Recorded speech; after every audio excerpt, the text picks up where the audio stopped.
Hi friends. देखिए, मैं पिछले बार वर्णमाला की पूरा चैप्टर यहाँ पे पूरा हो चुका है। 4 वीडियो के माध्यम से part 1, part 2, part 3, part 4, 4 part में वर्णमाला समाप्त हो चुकी है।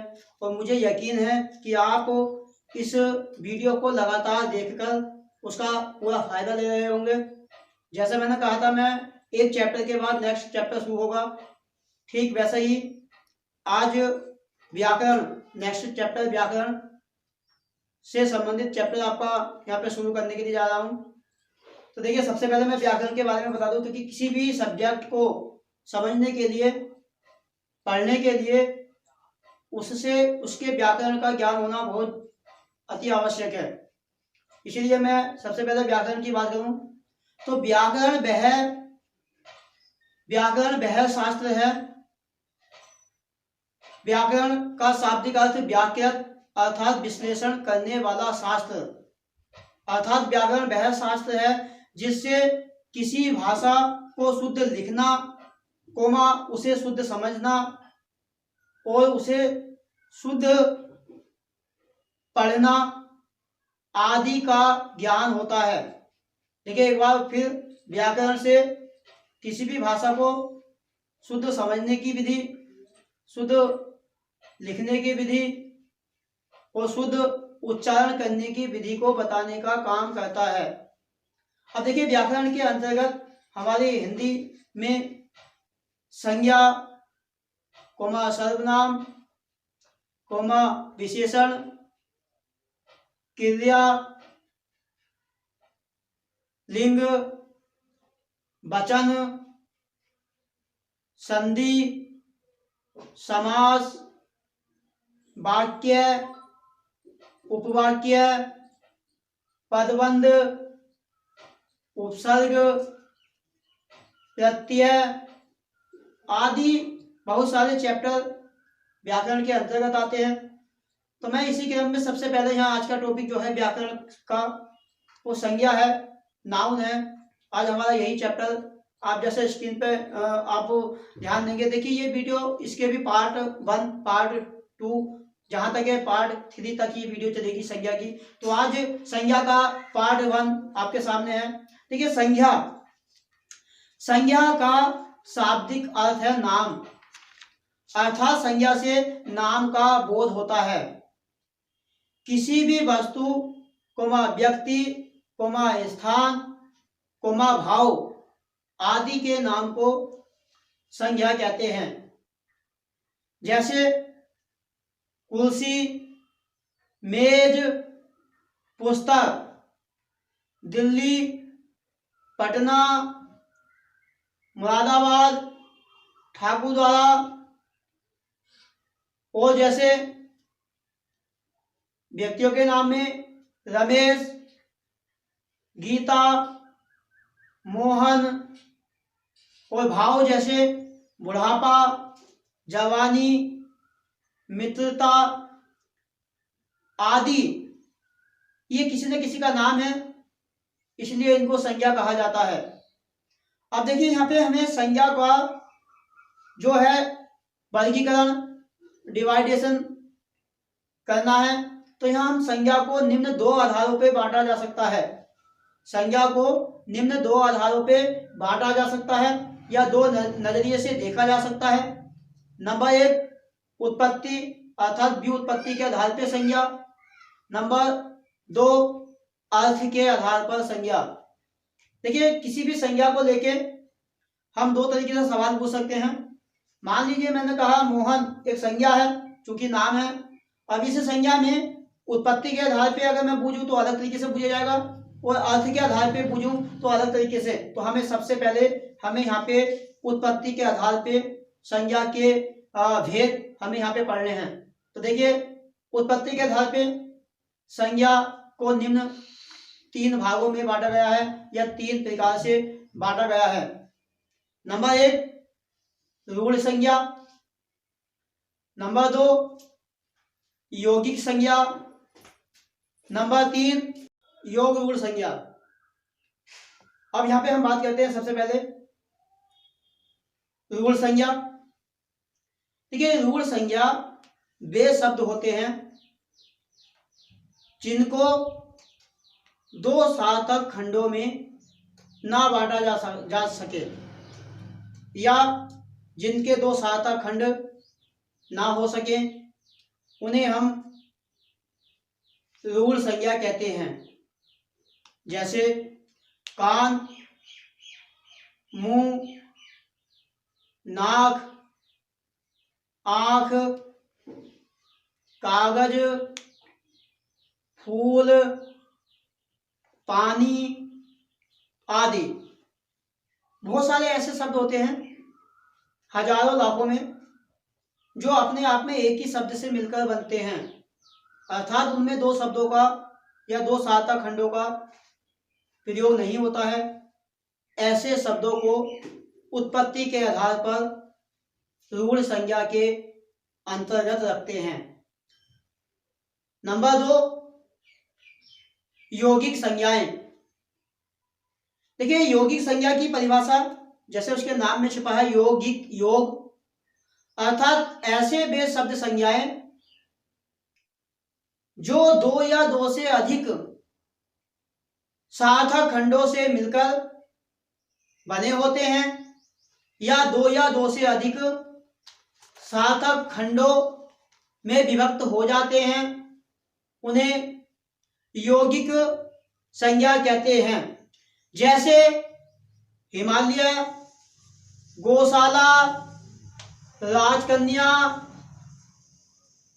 राजरानी, कविराज, रेखांकित आदि ऐसे शब्द हैं जो दो या दो, आप इनमें ध्यान से देखेंगे तो आपको दो या दो से अधिक शब्द इसमें दिखाई देंगे। अब यहां पे भी आपको ध्यान रखना है, यौगिक संज्ञा के अंतर्गत 3 प्रकार के शब्द आपको दिखाई देंगे। नंबर 1, जिनमें कोई ना कोई समास होगा अर्थात समासिक वाले शब्द। नंबर 2, जिन शब्दों के शुरू में उपसर्ग होगा अर्थात उपसर्ग वाले शब्द। नंबर 3, जिन शब्दों के अंत में प्रत्यय होगा अर्थात प्रत्यय वाले शब्द। या यूं कहा जाए यौगिक संज्ञाओं का निर्माण समास से, कोमा उपसर्ग से, कोमा प्रत्यय तीनों के द्वारा किया जाता है। जैसे समासिक शब्द आपके सामने हैं, आप स्क्रीन पे देख रहे हैं समासिक शब्द गंगाजल, सत्याग्रह, रसोई घर, कविराज, रेखांकित, डाक गाड़ी, आपबीती, चौराहा, त्रिभुज, देवासुर। देखिए ये वे शब्द मैं आपको बता दूं, यहाँ पे किसी भी शब्द को लीजिए, जैसे मैंने एक शब्द ले लिया इसमें से देवासुर। आप ध्यान से देखिए देवासुर में कोई ना कोई समास होगा। यहाँ पे 2 पद दिखाई दे रहे हैं, एक तो देव प्लस असुर। देव माने देवता, असुर माने राक्षस। इसका मतलब ऐसे वे शब्द जो एक दूसरे के विपरीत होते हैं कौन से समास से संबंध रखते हैं, तो आपका जवाब होगा, आपका जो जवाब होगा वो कौन से समास में होगा, द्वंद्व समास। अर्थात इसमें द्वंद्व समास है, इसीलिए मैंने बताया जितने भी समासिक शब्द हैं उनमें आपका यौगिक संज्ञा होगी। दूसरे प्रकार के शब्द आप यहाँ पे देख रहे हैं उपसर्ग वाले शब्द। देखिए जिन शब्दों के शुरू में आपको उपसर्ग दिखाई दे वह शब्द भी यौगिक संज्ञा के अंतर्गत आता है। जैसे पराजय, पराजय में आप ध्यान से देखिए तो परा प्लस जय, परा इसमें एक उपसर्ग है। दूसरा शब्द है आपका यहाँ पे निर्जीव, जीव से पहले निर है, एक उपसर्ग है निर। ऐसी आपका है यहाँ पे एक शब्द है यहाँ पे उपसंहार। देखिए उपसंहार को आप देखेंगे तो यहाँ पे संहार से पहले उप है। ऐसी आपका उपमंत्री या मंत्री से पहले उप है आदि। बहुत सारे ऐसे शब्द हैं क्योंकि जहाँ पे भी आपको दिखाई दे अधिपति है, अनुगामी है, अभियोग है, ऐसे बहुत सारे शब्द होते हैं जिन शब्दों से पहले कोई ना कोई उपसर्ग होता है। इन उपसर्ग वाले शब्दों को हम यौगिक संज्ञा के अंतर्गत रखते हैं। तीसरे प्रकार के, तीसरी कैटेगरी के शब्द आपके इसमें आते हैं प्रत्यय युक्त शब्द, अर्थात प्रत्यय वाले शब्द। जिन शब्दों के अंत में प्रत्यय होता है वे प्रत्यय युक्त शब्द कहलाते हैं, और प्रत्यय युक्त शब्दों को भी हम यौगिक संज्ञा के अंतर्गत रखते हैं। जैसे लुटेरा, लुटेरा में आप देखेंगे लूट प्लस एरा, एरा एक प्रत्यय है, इसलिए आपका प्रत्यय युक्त शब्द होने के कारण ये आपका यौगिक संज्ञा में आएगा।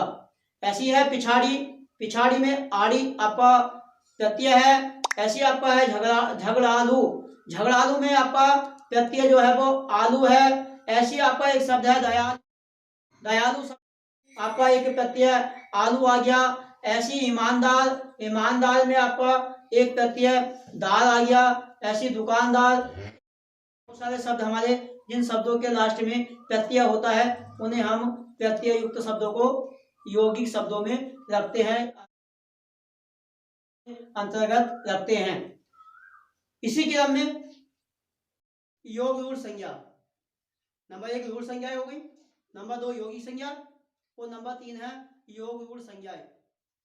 देखिए वे संज्ञाएं जो दो सार्थक खंडों से मिलकर बने होते हैं, परंतु दोनों सार्थक खंड मिलकर किसी तीसरे विशेष पद का निर्माण करते हैं, ऐसे शब्दों को योग रूढ़ संज्ञा के अंतर्गत रखते हैं।